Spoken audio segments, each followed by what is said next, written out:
In the quiet hum of my workshop, surrounded by gears and gadgets, I never imagined I'd become the central figure in a neighborhood takedown. My name is Alex, and this is the story of how my passion for technology helped unmask a sophisticated criminal ring hiding in plain sight, right here in our homeowners association. It all started subtly. A new HOA board took over, led by a charismatic man named Mr. Harrison. At first, everything seemed great. They promised community improvements, better services, and a safer neighborhood. We all bought into it. Then the notices started appearing. Fines for things that made no sense. A blade of grass too long. A recycling bin left out an hour too late. A supposed oil stain on a perfectly clean driveway. The fees were outrageous, escalating with each bogus violation. My neighbors were getting hit hard. Mrs. Gable, a retiree on a fixed income, was threatened with a lien on her home over a garden gnome they deemed unapproved. The Parkers, young family, were fined hundreds for their kids' chalk art on the sidewalk. People were scared. They paid up, afraid to lose their homes. The atmosphere in our once friendly neighborhood turned tense and distrustful. But something felt very, very wrong. These weren't normal HOA rules. This felt like extortion. My workshop is my sanctuary, but it's also my fortress.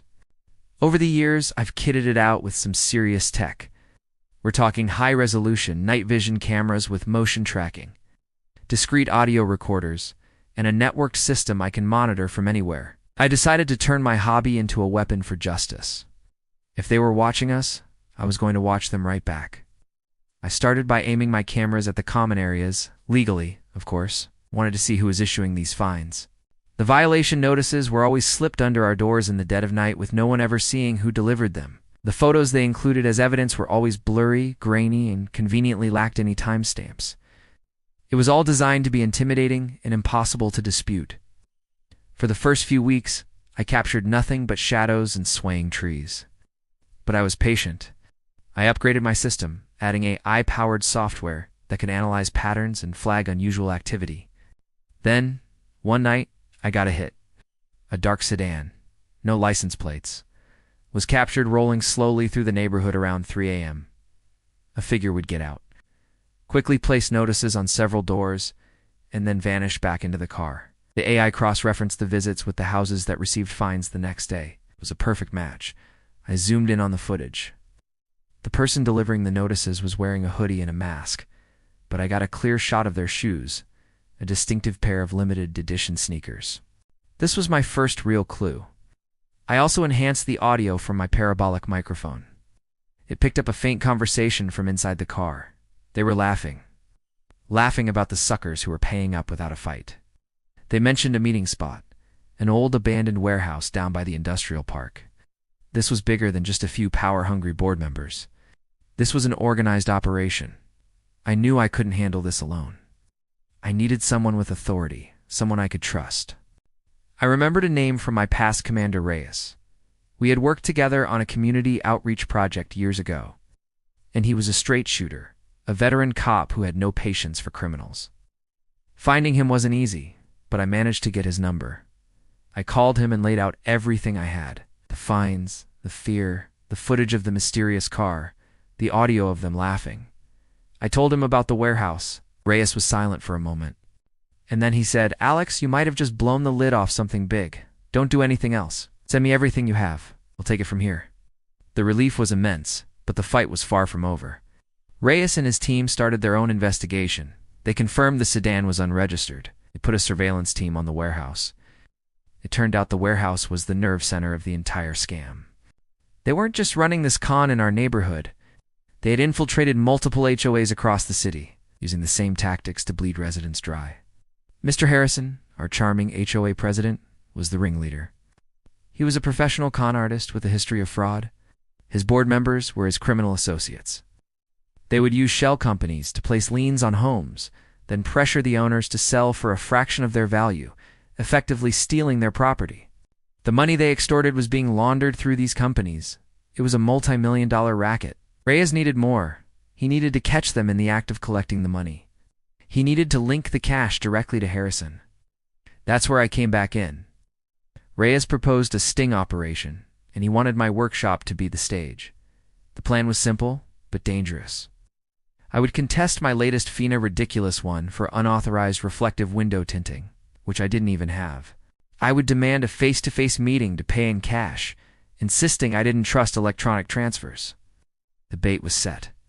Harrison's enforcer, a burly man named Marco who, as it turned out, owned those distinctive sneakers, agreed to meet me at my workshop. He probably thought he could intimidate me in my own space. He had no idea what he was walking into. On the day of the sting, my workshop was wired for sound and video like a Hollywood movie set. Reyes and his undercover team were parked just down the street, monitoring a live feed. My heart was pounding, but I focused on the task. I had a bundle of marked bills ready on my workbench. Marco arrived right on time. He was just as menacing in person as I'd imagined. He swaggered in, looking around my workshop with a smug grin. "Got the money, gadget man?" he sneered. I played my part, acting nervous. "Yes, it's right here," I said, pointing to the cash. "But I want to know why this is happening. These fines are bankrupting people." Marco just laughed. "Rules are rules," he said, grabbing the money. "You should have just paid online and saved us both the trouble." As his fingers touched the marked bills, he unknowingly sealed his fate. He started to turn and leave, but before he could take 2 steps, the workshop door burst open. "Please don't move." Commander Reyes and his team swarmed in, weapons drawn. Marco was stunned. His smug expression melted into pure panic. It was over in seconds. They had him, and they had the marked cash. At the same time, another team was raiding the warehouse and Harrison's home. They arrested the entire crew, seizing computers, forged documents, and records detailing their vast criminal enterprise. The aftermath was a whirlwind. The news broke, and our neighborhood finally understood the truth. The relief was palpable. The fraudulent liens were nullified, and a process was started to refund the extorted money. Mrs. Gable got to keep her gnome. The Parker kids were free to cover the sidewalks in chalky rainbows once more. Our community began to heal. We elected a new, legitimate HOA board made up of actual residents who cared. The trust started to return. My workshop went back to being a place of quiet creation, but now it stood as a symbol of our victory. It's proof that one person, armed with the right tools and a refusal to back down, can make a difference. It shows that even in the quietest corners, a stand can be taken, and justice can be served. Thank you so much for watching my story.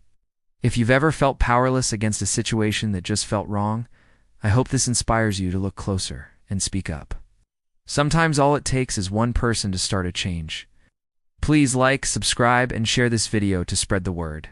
Stay safe, and always watch each other's backs.